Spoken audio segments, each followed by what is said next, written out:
Hello, my name is Melanie Mingas. Welcome to Capacity Television. Joining me today, we have Emmanuel Rochas, CEO of Orange International Carrier. Emmanuel, welcome to Capacity TV. It's great to have you here today. We're going to begin today by talking about Orange's activities in Africa. You're incredibly present across the continent. So tell me a little bit about how the organisation is working to narrow the digital divide across Africa. Yeah, globally, Orange is very committed to bridge the digital divide wherever it happens. This is reflected in our corporate purpose, which has been built with all the employees and the stakeholders. And Orange, as a trusted partner, gives everyone access to a responsible digital world. And of course, Africa is a major field to apply this commitment. As of course Africa is a place where you have a lot of digital divide, and also because Orange has a long love story with Africa. We've been there for 20 years. Almost 10% of the African population is a customer of Orange. We have invested 1 billion euros last year. So this is very important place for us. This is the main growth engine for Orange. And as Orange International Carrier, we contribute to this commitment quite significantly. First, by be part of some important submarine cable projects around Africa. For example, the cable Peace on the east coast, or the ACE cable on the west. Secondly, we build terrestrial capacities.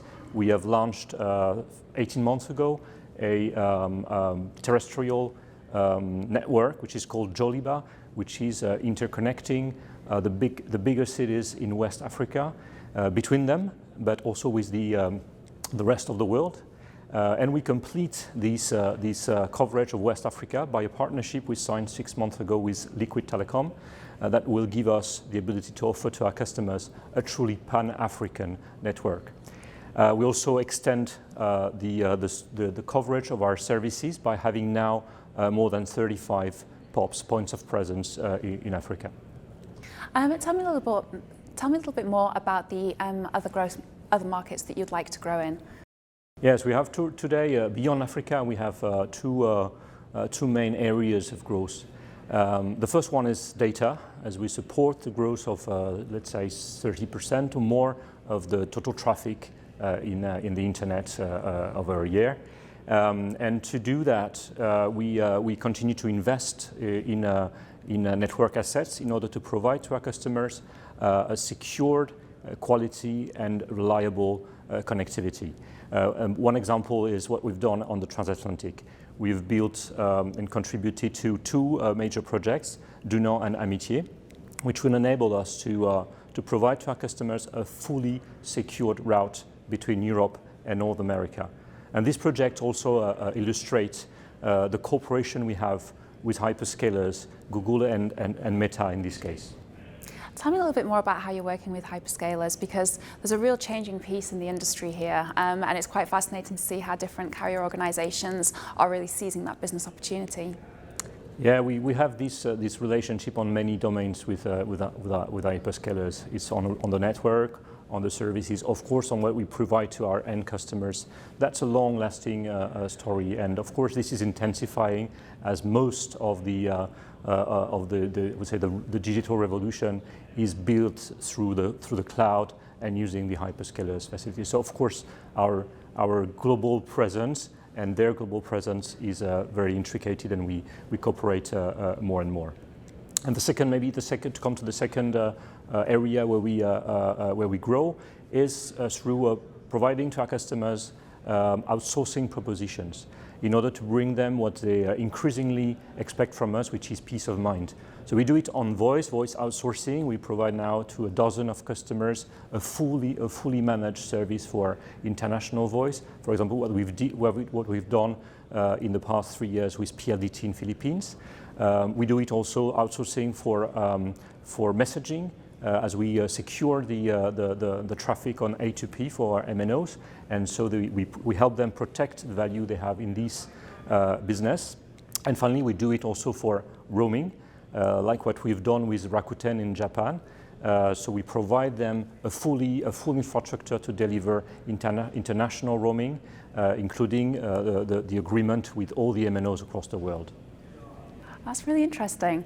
There's a lot of change happening in telecoms at the moment, particularly around the carrier organisations, whether it's the increase in bandwidth, the hyperscaler piece that you've been mentioning, or even just the inflation trends that we're seeing in Europe at the moment. With all that in mind, what is your strategy from now to mid-2023? Yeah, there is an important piece which we really intensify is around digitalisation. We have launched 3 years ago a new program to digitize our activities, and we are currently accelerating it in order to increase the momentum towards a platform play.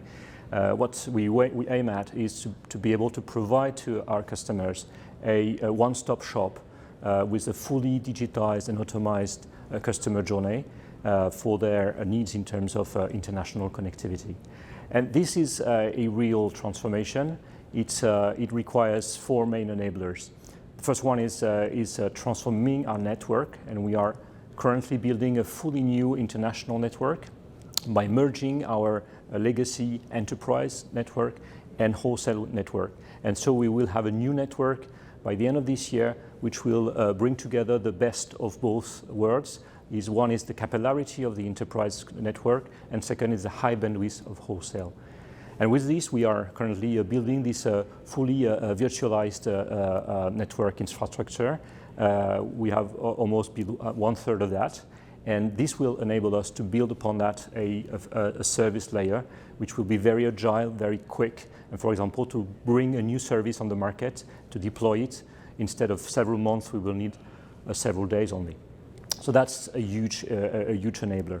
The second one is to work on our customer journeys and really automate, simplify, digitize as much as possible in all its components.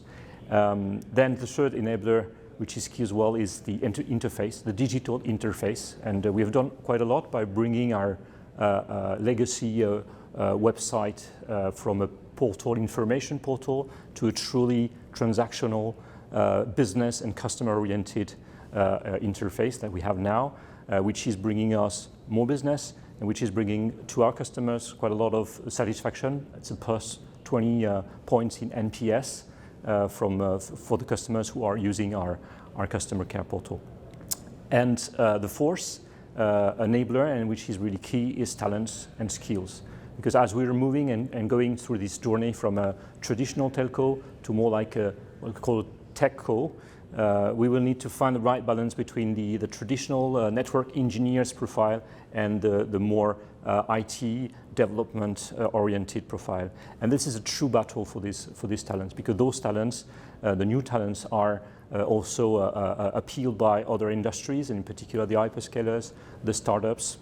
And now we need to fight. We're not as telcos in the best position to attract those talents, but need to work on our employee brand, on our culture, in order to make those talents come to us. And we need also to work on our existing people by enhancing the skills.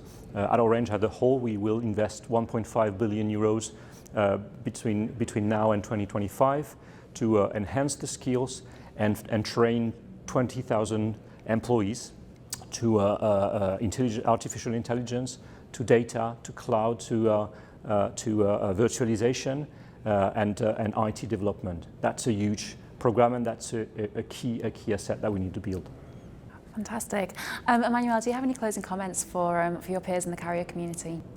No, I think this is very exciting what we see here at ITW, really on finding a new kind of purpose for the industry and see what's ahead of us.